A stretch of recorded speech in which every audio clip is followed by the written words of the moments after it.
Thank you very much for that. Good afternoon, everybody. Lovely to see you. Nice to be here.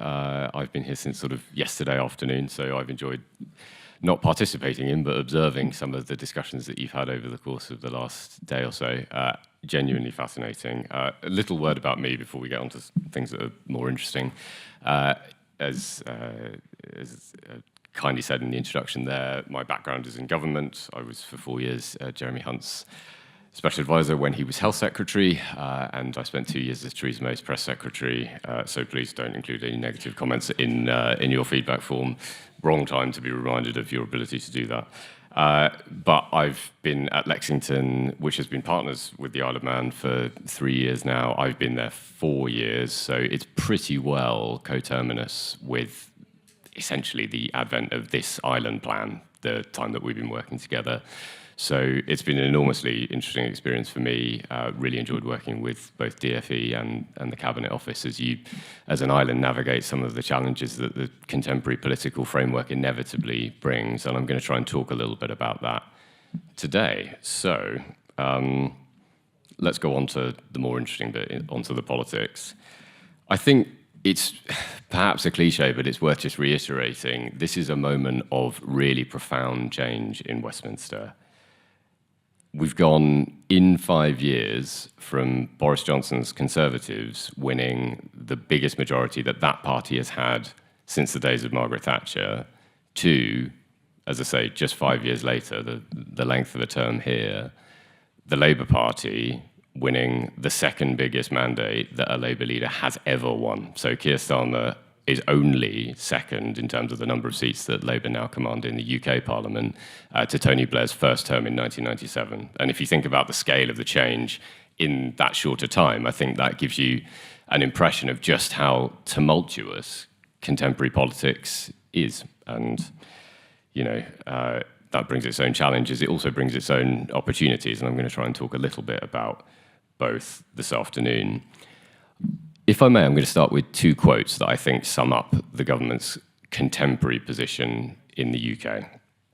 So the first one is from Tony Blair, that guy who won that majority in 1997. He said that when governments first get elected, they're at their most popular and they're least capable. And then when they leave office, they are at their... you know where it's going. They're at their least popular and their most capable. And that sort of inversion is the journey that Labour has quite recently started. And then I want to, without going back to the Brexit years, which have been referenced, I know, a number of times in this room today, Jean-Claude Juncker, who was the president of the European Commission, said, the challenge of democracy is that we all know what to do. We just don't know how to get re-elected after we've done it. And I think that is really a sort of neat, if slightly glib, summation of the challenge that Labour has in government. I want to just highlight, before I come on to some of the slides, I want to just highlight 2 features that I think are particular when it comes to Labour that actually are in contrast to the politics of the Isle of Man. So the first thing is, Labour are at this moment, in ministerial terms, and I mean this, you know, this is a result of the political cycle, there's no disrespect involved, but they are deeply, deeply inexperienced. There are very few people who have ever held cabinet office before. Clearly, Keir Starmer has only been an MP for a handful of years and has no experience of executive office. That's pretty well true of virtually everybody who is in the cabinet. But the other thing that I want to just draw out, and you know, the sort of transition in terms of the scale of the change between Boris's administration and Keir Starmer's, is the kind of volatility of the voting electorate. So, you know, that is it makes the environment in Westminster, and I say there is a contrast to what we see on the Isle of Man.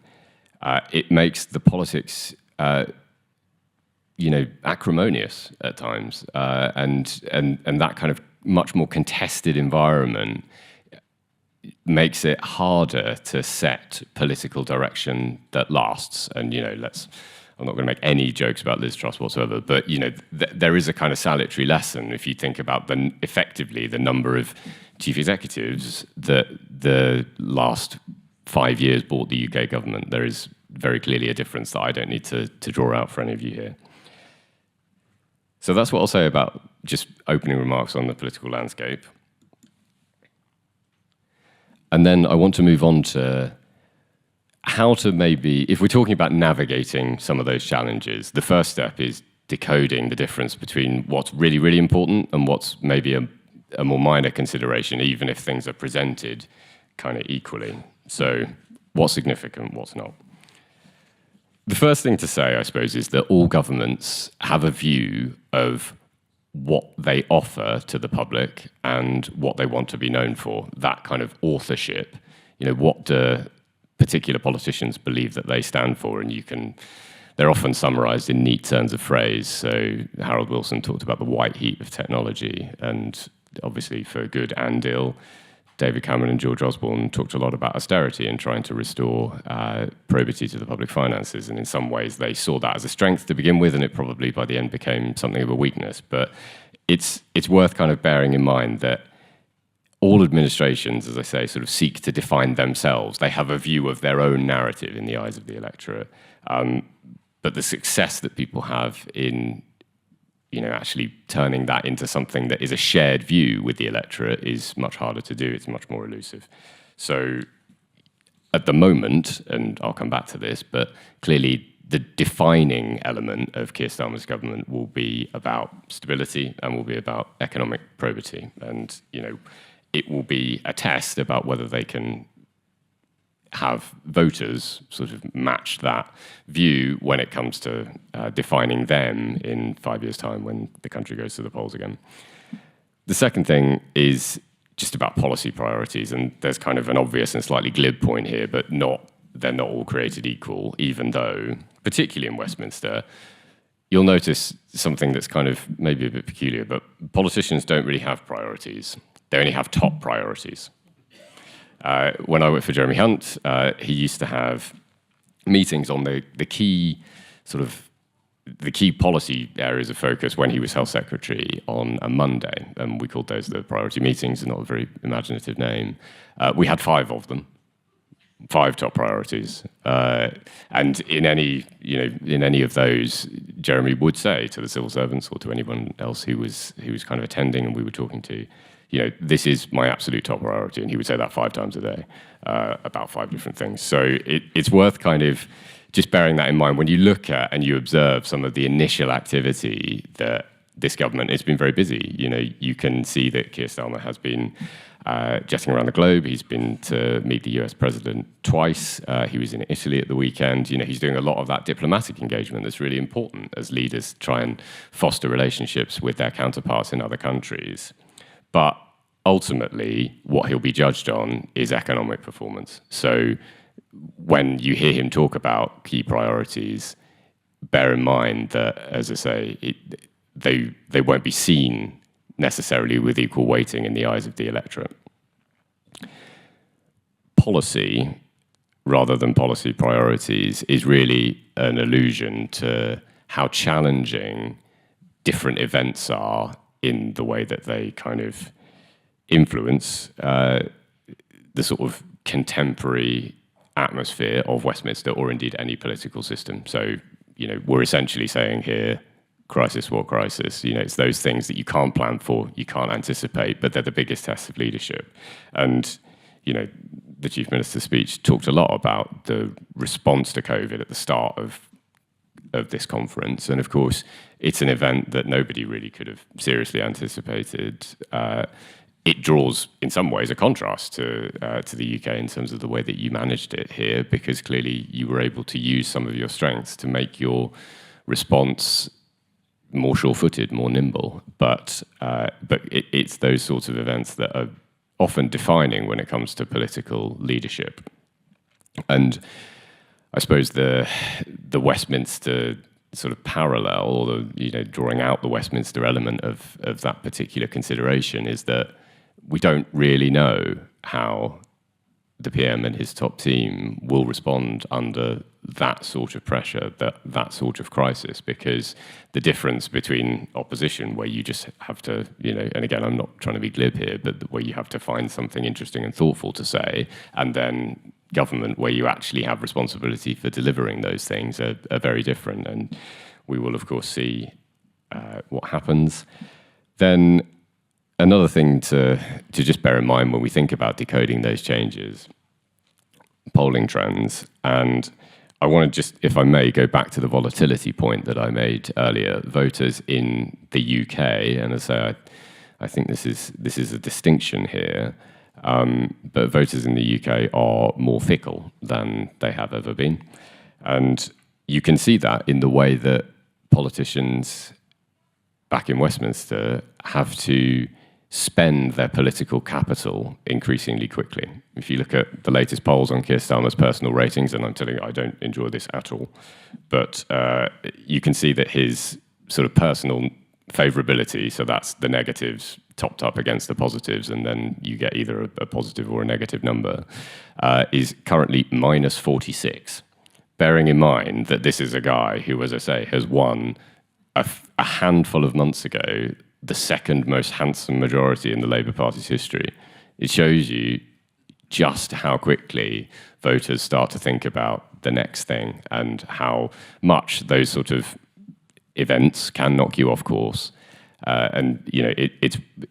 I say that because I think in the UK system you can see exactly how responsive politicians are to those external forces, and we're kidding ourselves if we don't think that sometimes they change tack as a result.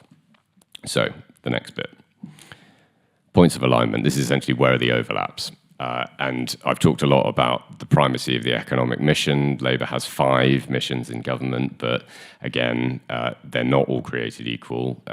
The one that is first among equals is the economic one. Then you see other things that are more security focused.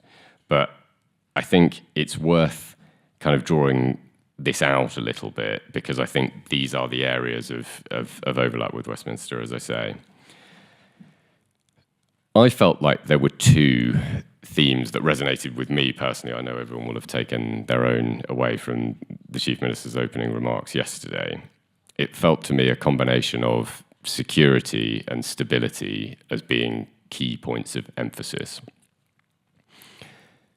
I think that in lots of ways, Westminster politicians would say similar things. And I actually think, if you'll forgive this, that a lot of the challenges that the Isle of Man faces, and hopefully some of those challenges that my organisation has been trying to help with a bit, are faced by lots of mature democracies, certainly in Western Europe. So, you know, security when it comes to migration, how to generate economic growth, how to ensure stability when, you know, we've seen in lots of ways for the UK, we've seen the absence of that stability, particularly when it comes to the economy in the last few years. So a lot of those problems are shared by lots of other mature democracies, and obviously, you know, there's an argument given the Timble's achievement as being the longest continuously sitting parliament in the world that this is one of the most mature democracies, if not the most, in Western Europe. But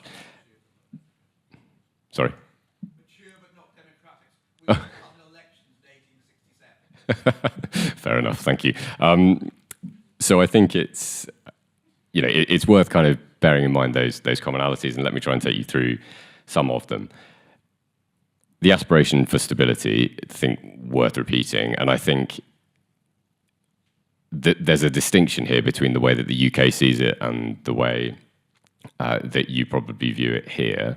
I think stability is one of the calling cards of the Isle of Man as a democracy and as an entity, and you know that's very true in your economic outlook.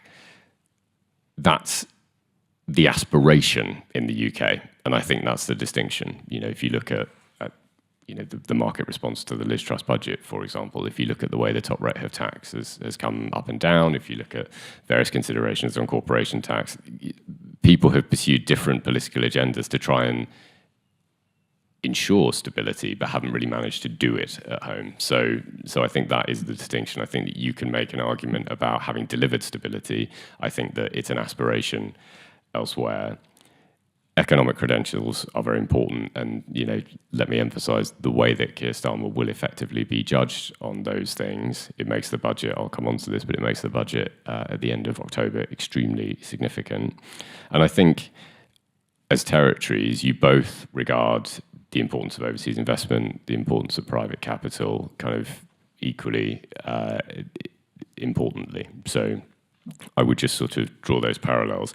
But while I've been listening to the debate and the discussion in this room over the last several hours, I would actually draw out another thing that I think links the two territories, and that I think is more important now that Labour have come to power, that presents more of an opportunity than it did under the previous Conservative government, and that is the importance of sustainability.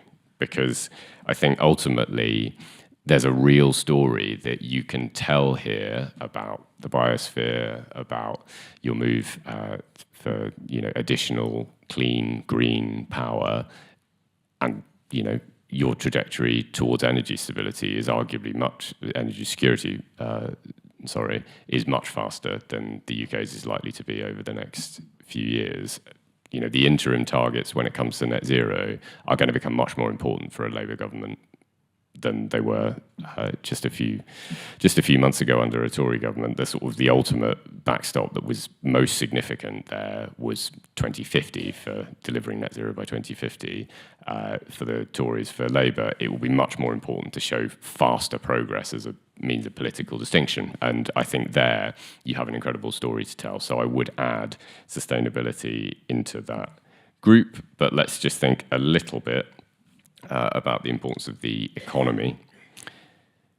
So I want to sort of drill down into some of the commonality here, but I think it is really not in any way an overstatement to say that the single biggest barrier to Keir Starmer's re-election is economic performance.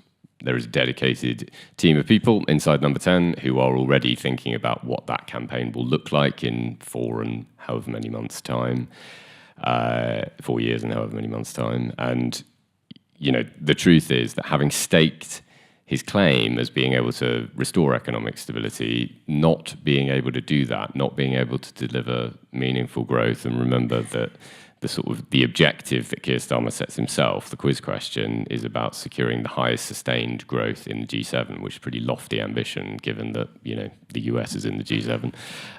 So it's going to be very important for him to show progress, even if not total achievement of that goal, because, as I say, the absence of that will be very difficult indeed in terms of his re-election prospects, and everybody knows that. And again, that's what makes the budget really important. I think we talked a little bit about kind of crises earlier, but it's interesting how the political and the fiscal can kind of overlap quite quickly. And one of the early decisions that Rachel Reeves as Chancellor took to try and reassure the markets and to show that kind of aspiration for stability had real legs, if you like, was to make a difficult decision on winter fuel payments, and to say that for the vast majority of pensioners, that payment would cease. And it's no secret that has been a much more difficult, contested decision than I think the Labour leadership thought it was at the time when they took it. There's been a lot more fallout. It's been much more difficult for the backbenchers, even if at the moment they're sort of voting the right way. It really does show you how the economic can flip over into the political and give you party management problems in a way that is obviously not the same when you're here. So I would draw out that example, but again, I sort of need to sort of make the point, and it's very easy to look back at any of this, but restoring stability was kind of the central message of the electorate's offer that Labour gave during the election campaign. It was kind of, we can make stability the new normal, and being able to do that is going to be just an enormous test of some somewhat untested political actors. So I would, and I think that that really isn't an unhelpful contrast, that that you can draw, given the record of stability. It's very, very easy to, and predictability in business investment, that it is to talk about on this island. Investment and national renewal will be, if economic growth is the arbiter of political fortune, i.e. the output, the input is about, where people choose to locate, where businesses go if they want to grow, where job numbers go. Are there particular parts of the UK that you can see investment in? It was during the Brexit years, kind of investment from people like SoftBank in Japan was a kind of a key indicator of confidence in the early days of Theresa May's Brexit deal. I mean, we know how that ended, but at the time that was seen as a milestone. So those things are important, and they'll be measured always by an external audience, because bear in mind that Number 10, of course, are at the mercy of ratings agencies and economic forecasters and think tanks, all of whom they don't control, but all of whom will be effectively measuring their progress along the journey. So that is something that will exercise a lot of minds at a very senior level in Westminster over the next several years. I want to now, so having sort of tried to show where there's overlap in terms of the economy, tried to emphasize how sustainability will be an enormous part of telling your island story. I want to draw out some milestones, some things that are going to happen in the next few months and over, certainly in the next few quarters. And then I'll leave some time for questions, and more than happy to try and field anything. But obviously, I may call on some more august help if needed. So let's do a couple of sort of future milestones, if I may. So the first thing to say is that Labour conference is coming up. So this weekend, and obviously a lot of engagement has already started with the Labour Party. So there have been a number of meetings that have already happened. There will be more at Labour conference. That is a key opportunity.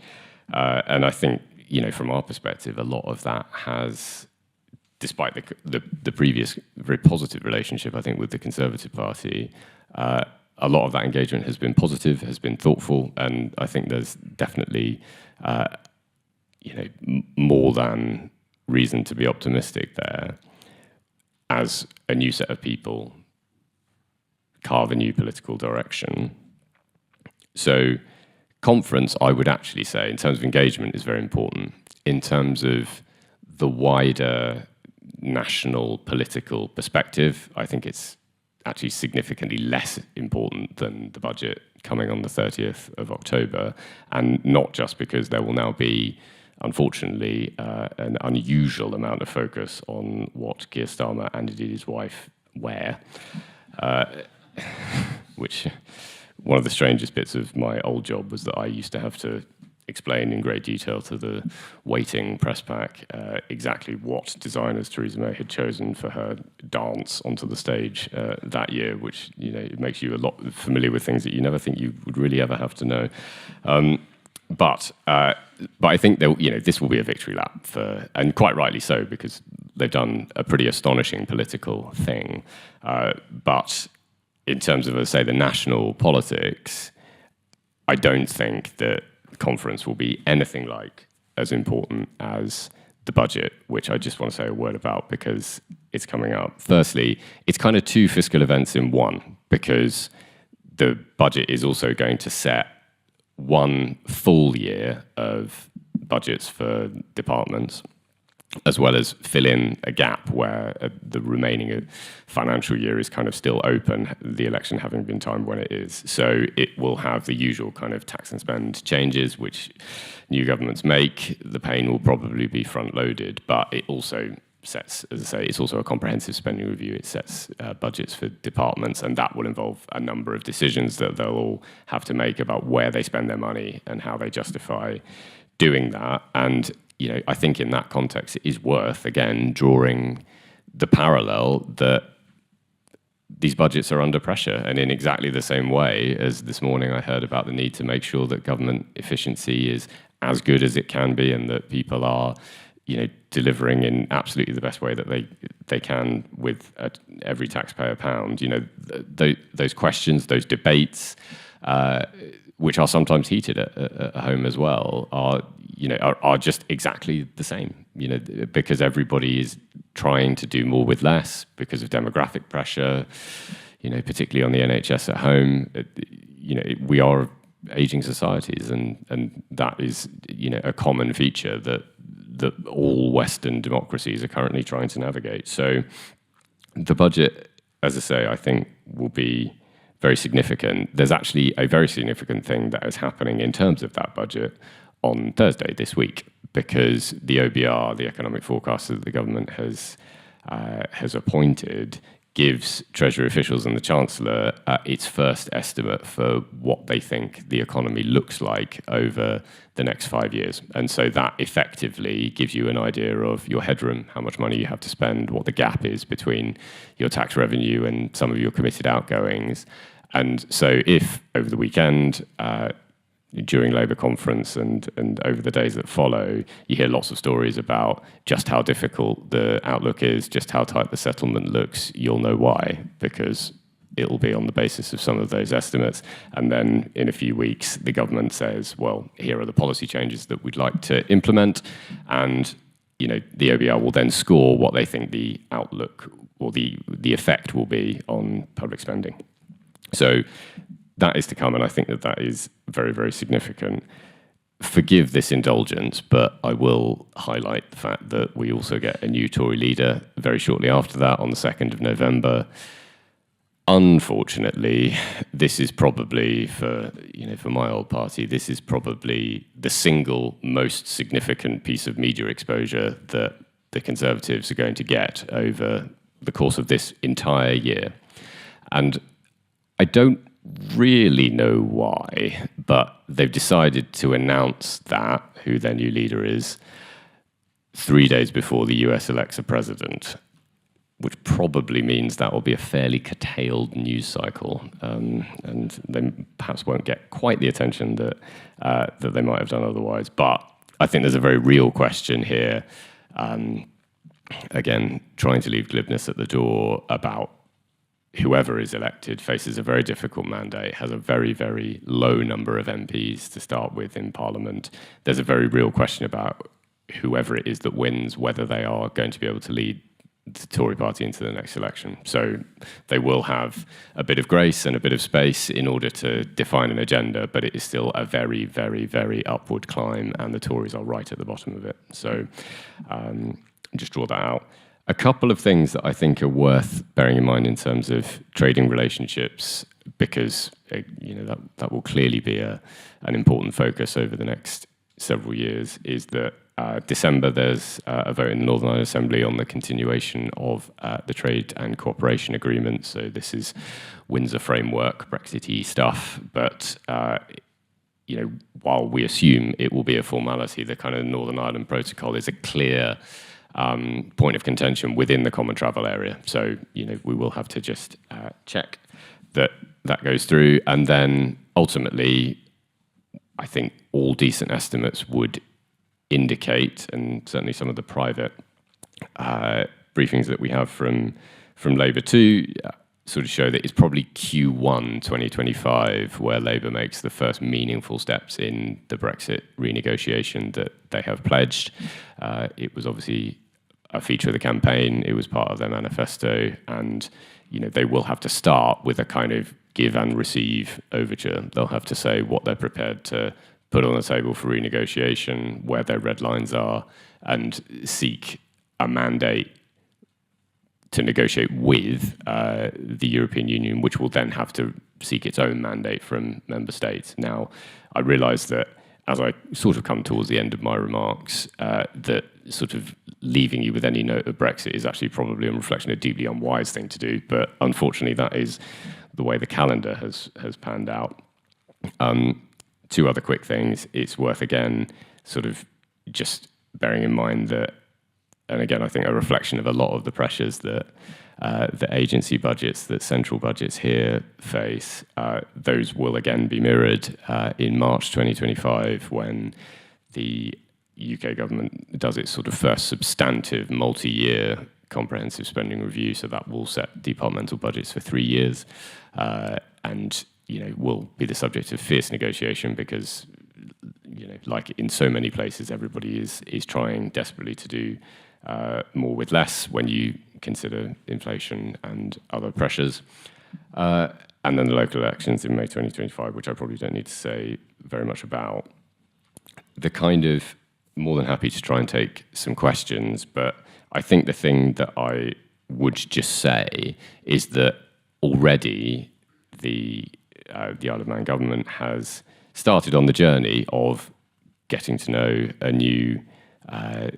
The journey started while they were still the opposition, but started the journey of getting to know a new Labour administration. And so, as Labour find their feet, I think it's also true that we can use the experience that you have of delivering sustained, sustainable, stable government here on this island, which extraordinary weather, by the way, in the last couple of days, in this particular corner of the Irish Sea. And I think there are lots and lots of reasons, partly because of the primacy of the economy and your real record of success. It makes you kind of an empirical example in lots and lots of ways. And the emphasis on sustainability, which, an agenda that you have driven harder and with better results than I think any part of anywhere, not just in the common travel area, but throughout Europe, really.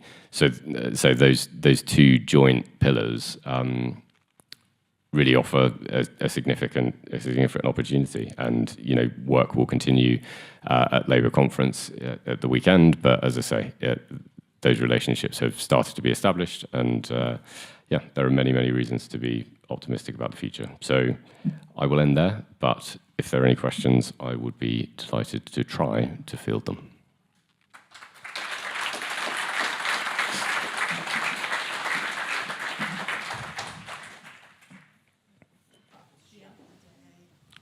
Shout away.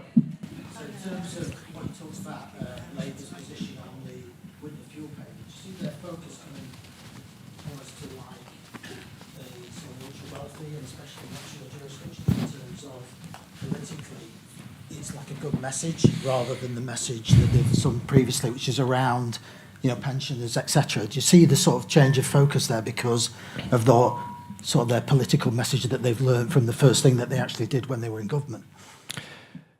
I think it's a very astute point. I think that, ultimately, Labour's tax pledges, as on the campaign trail, were deliberately and in lots of ways, perhaps wisely, very vague. And I talked to an advisor who is now part of the Labour administration in the Treasury, and sort of said, well, look, if you'd known when you were campaigning that actually the polls really wouldn't narrow very much at all, and you'd maintain the lead that you went into the campaign with over the course of those 6 weeks and right the way into government with this enormous majority, would you perhaps have been a bit more prescriptive about what you wanted to do on tax and spend? And he looked at his shoes for ages. But I think that what Labour have said is they've ruled out 3 very specific tax rises. And because they haven't ruled out anything else, it kind of means that by default, everything else is on the table. So they have this kind of formulation that they don't want to put up taxes on working people. But that means, capital gains is on the table. It means that inheritance tax is probably on the table. Now, I'm not saying that all of these things will happen, because speculating in advance of a budget is kind of a fool's errand. But I think you're definitely right to say that there is at least if we can call it this, forgive me, a sort of populist temptation in the room when it comes to Labour policy formation, where they'll say, well, there are some people here who are better able to afford it than others, and therefore, putting greater burdens on their shoulders is probably politically desirable. And I think so. The sort of the heart of your observation is, does the experience of how uncomfortable the winter fuel allowance change was for the Labour Party as a whole make that less or more likely? I think it probably makes it more likely.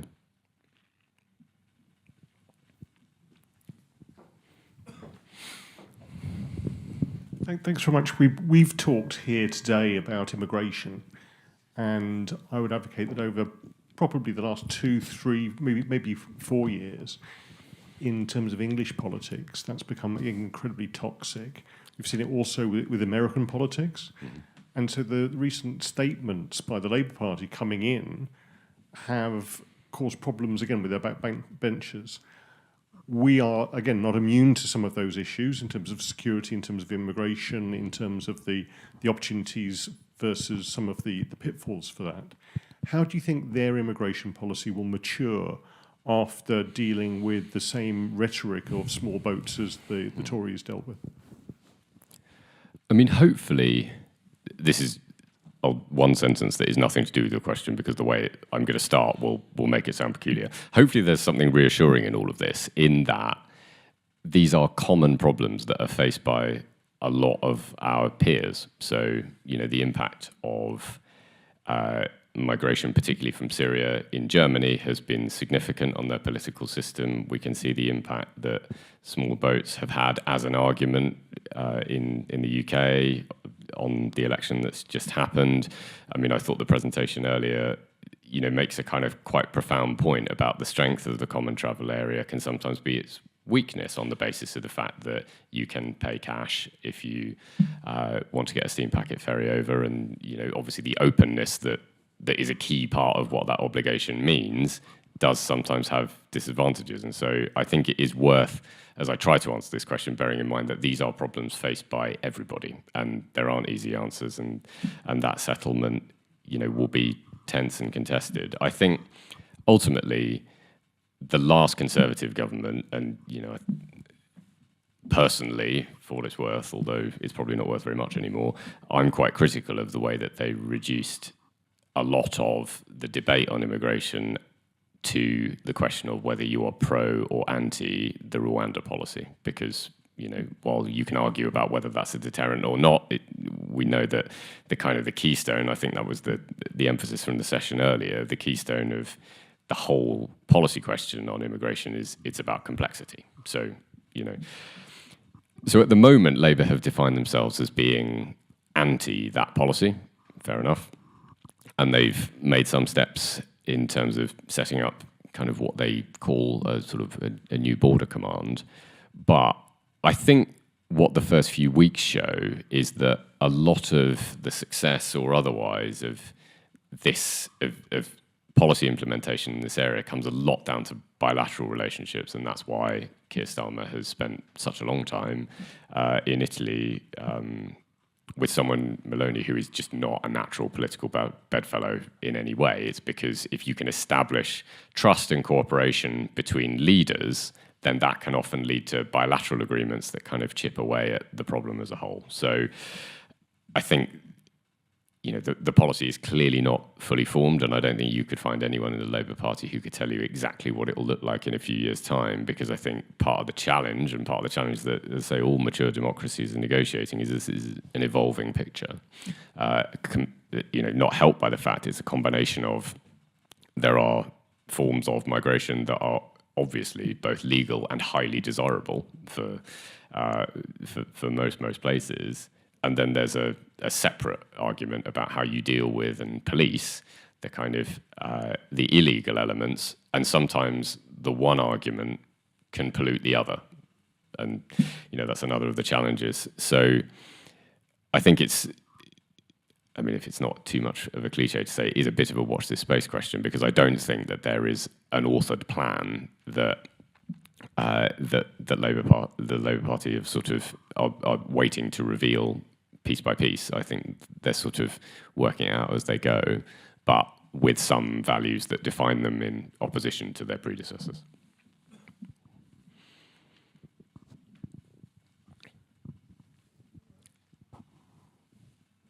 Can I ask you then, if you had an opportunity to live here, would you? And if you didn't, what was the reasons why?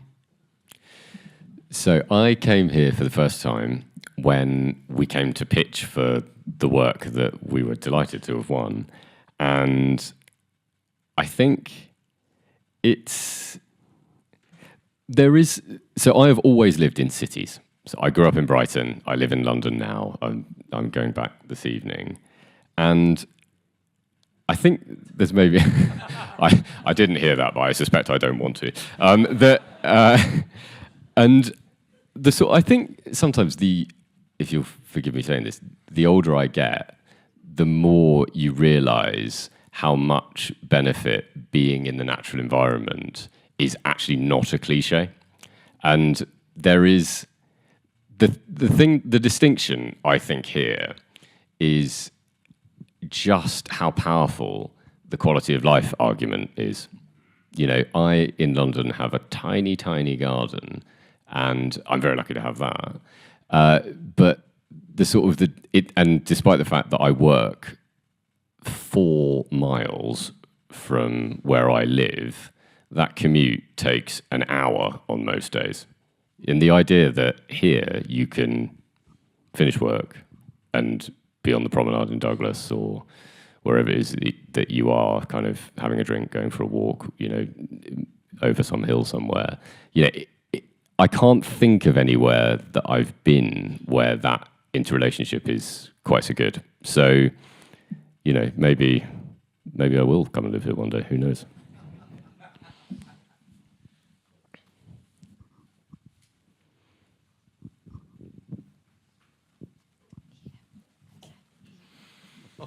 Oh, there you are. You mentioned earlier about the Labour government being experienced this time, inexperienced, and you know, they're floundering a little bit maybe in what they got to do. In the Isle of Man here, you know, our last administration, 6 of our ministers never got re-elected out of 9. And it might be going that way again for the next election, because most of them are all independents. Now, you know, not a party, you know, they don't really have a mandate when they're elected. What do you think about that, or the comparison between the two? I mean, this feels a pretty dangerous question to answer, doesn't it? I think the distinction that I would draw with Labour is that. Okay, let me try and reframe it, and you can tell me whether I'm still answering the question. Although, please don't. So when the previous Conservative government came to office in 2010, the leader was young and inexperienced, and so was his chancellor. But there were plenty of people who he could draw upon, or choose not to draw upon, to say, what's it really like in government? How do you make these decisions? What am I missing? What are the things that people won't tell me? And so it was David Cameron's decision, you know, do I want to bring Ken Clarke back or whatever? You know, you can view that in whatever way you want it to. But I suppose the point I'm making about Labour that's different is that they don't even have the choice. It's not, do I listen to the experience or not? And the electorate saying, should we elect the experience or not? It's just, it doesn't exist anymore because there's been a generational change since Labour were last in power. And I suppose, you know, sometimes experience isn't an arbiter of anything because, you know, you can see people who are as experienced as you like make different mistakes. And in truth, I think that sometimes politics, at least in the UK, is a bit like weather forecasting before satellites. What you do is you kind of look back and you try to make sure that you pick out the weather pattern that looks a bit similar, and then you look at what happened next, and that's the forecast. And of course, that isn't how it works. Well, sometimes in the UK, people are so obsessed with not repeating the mistakes of the past that, in fact, they make whole new mistakes that, in some cases, are even more disastrous. So, I think that, yeah, it's that choice of whether or not you can draw on the experience, whether the experience matters, that I think is one of the things that Labour are going to have to get over quickly. I did my best.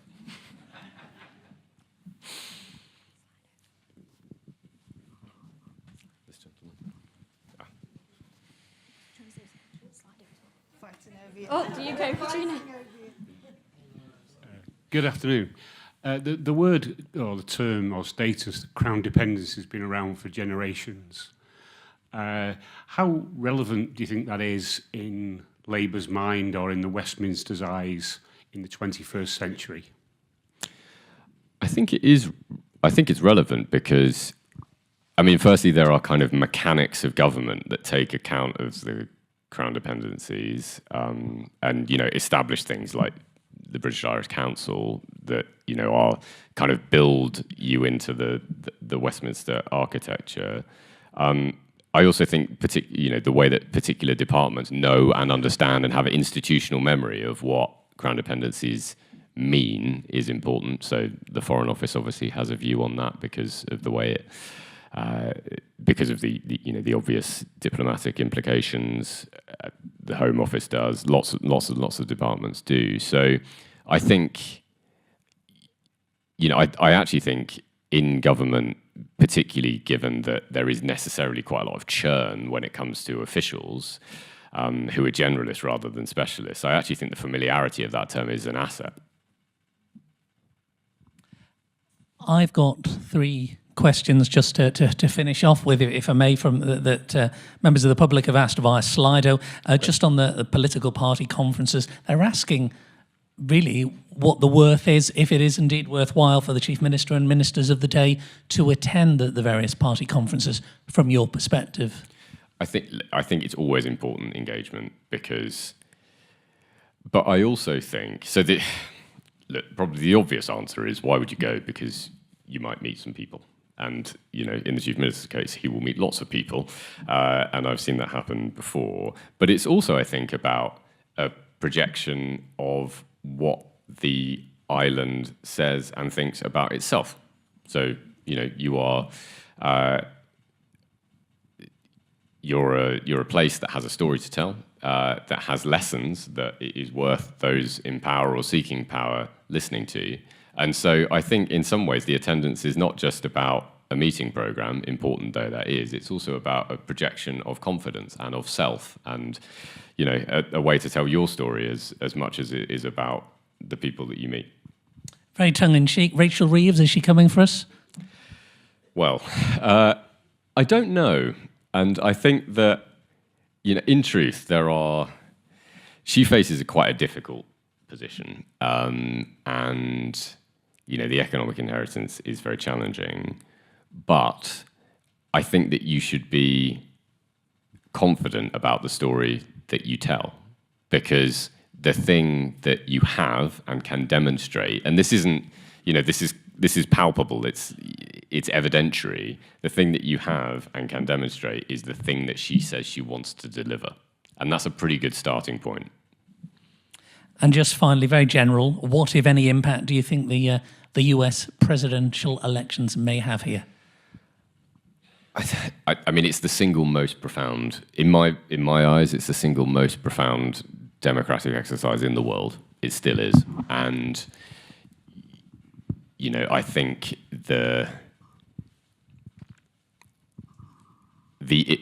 impact that a new president can have, as we've seen, over recent years, and I don't need to give you the specific example, but that we've seen over recent years is profound in terms of foreign policy and security considerations, and a lot of those considerations are, in effect, the kind of central duty of government. So, yeah, US foreign policy, for good and ill, can change an awful lot, and that's why the first Tuesday in November is always so fascinating.